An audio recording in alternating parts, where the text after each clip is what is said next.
Hello and welcome to the Weekly Outlook at XM.com. Next week, all eyes will be on the Fed and the upcoming GDP report, while over in Europe, we'll be watching how the political crisis in Italy impacts the euro.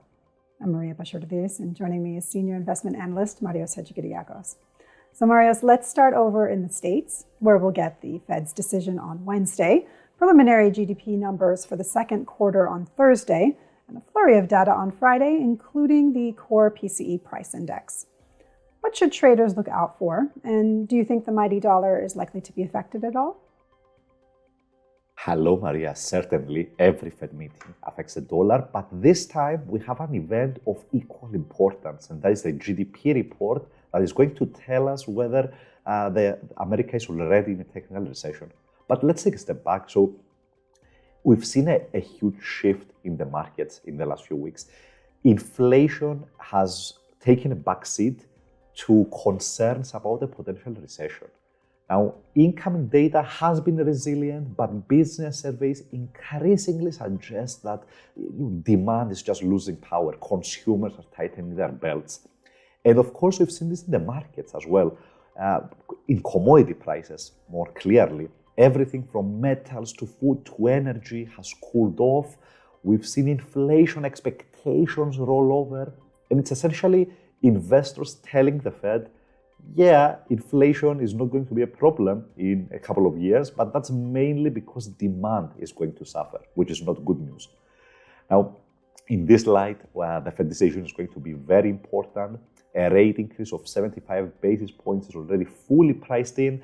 There's a small chance for an even bigger rate increase, 100 basis points, but I don't think that's realistic because the data pulse is weakening, and even some of the Fed's biggest hawks did not support that. So it's probably going to be 75. There's no updated economic forecast, so the market reaction is really going to come down to what Chairman Powell says. And investors are going to be looking for clues around the following question. What would it take before the Fed backs off? Would signs of a recession be enough for them to pause rate increases? And of course, the following day, we'll get the GDP report. Now, if you remember, last quarter, GDP turned negative. Another negative print this time would imply the economy is in a technical recession.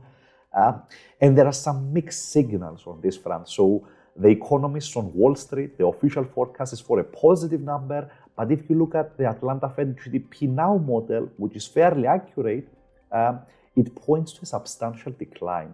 So there's uncertainty around this number.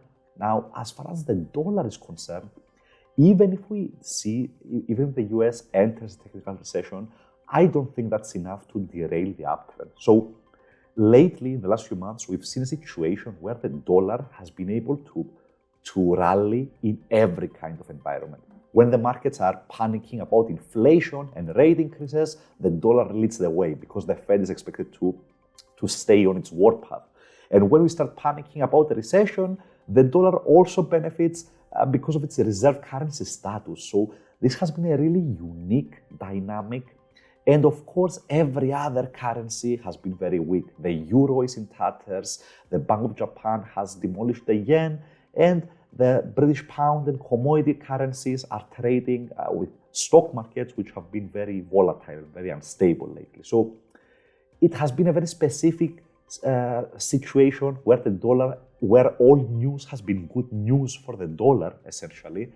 And for this dynamic to change, I think we need to see the growth outlook in the rest of the world starting to improve. Until then, the dollar is likely to remain king.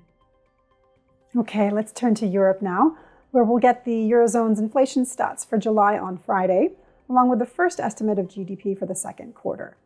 The euro is not doing very well at the moment. Will any of this data turn things around? I doubt it. So the main reason the euro is not doing well is the energy crisis. So we had some data earlier today, some business surveys, which were pretty horrible. It seems Germany is already in contraction. It seems the Eurozone economy overall is weakening very quickly.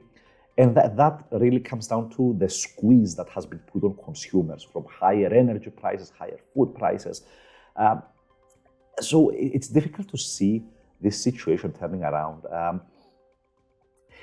Unless energy prices, unless we magically find some more energy supply and more energy production comes back online, it's difficult to see this situation changing. It seems like any recession, like if we do get a global recession, it's going to be even more brutal in Europe because of all this. And, just think about this last week. We had the European Central Bank meeting. They raised interest rates more than the market expected, and the euro was still not really able to benefit, even though energy prices have also declined in recent weeks. So it's just a tremendously difficult environment for the euro. And we also have political risks now. So Italy is headed to early elections probably. Draghi was supposed to be this unifying force that saved the economy. He didn't manage to do that really. Now he's out. We'll probably have early elections in September. And if you look at opinion polls, it's probably going to be far-right parties that have criticized the euro in the past that will win this election. So if that's the case, that's just another risk on the euro's plate. For a turnaround in the euro, I think we need to see energy prices come down very substantially, or, of course, an end. Some good news on Ukraine could also do the trick, but until then, it doesn't look good. Marios, thanks so much. And thanks for joining us at XM.com for this weekly outlook.